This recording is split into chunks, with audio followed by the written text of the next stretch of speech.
Are you trying to get healthier? Maybe you're cleaning up your diet a little bit. Well, are you eating these 5 toxic foods that maybe you have to stop eating? Okay, number 1 on my list is commercial dairy products. So that could be your milk, it could be your ice cream, it could be your butter.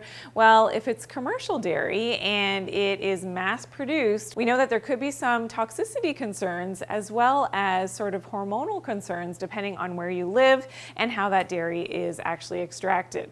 Okay, number 2 on my list is conventional wheat. So that's your bread, your pastas. If it's conventional and not organic, and it does contain gluten, but also the bigger problem, especially here in North America, is glyphosate, which is a herbicide that they use to help to increase crop production, and unfortunately has negative consequences in terms of depleting the minerals in our foods, affecting our liver and our detox organ health, and it's something that we have to be more aware of. I do have other videos on glyphosate so you can learn more there, but conventional wheat products probably not the best option.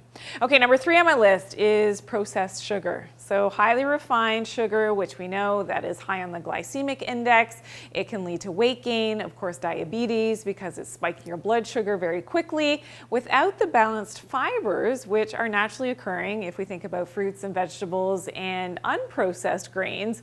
That is going to be very different in the way that our body actually metabolizes when it's in the whole food complex. When it's highly processed, again, very different. It's stripped of all the good stuff and we're left with that high either fructose or glucose that's going to spike our blood sugar very quickly.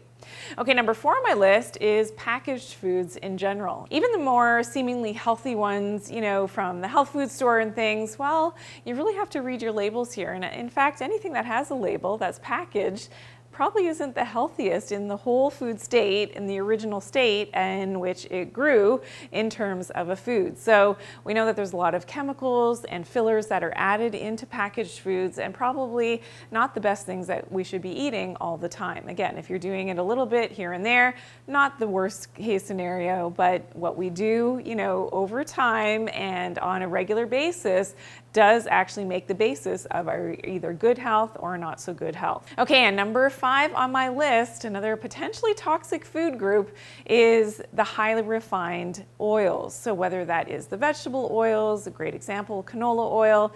Again, if it's highly refined, it is stripped of its goodness, and now we're left with potentially inflammatory aspects of taking in the seed oils and the vegetable oils. So just be wary of that. Again, once in a while, probably not the worst thing in the world, but I do my best to avoid them at all costs. Now I do have another list of foods that maybe we should be avoiding. They do contain glyphosate, and it's something that I want you to learn more about. So check out this video here, why you should never eat these 7 toxic foods.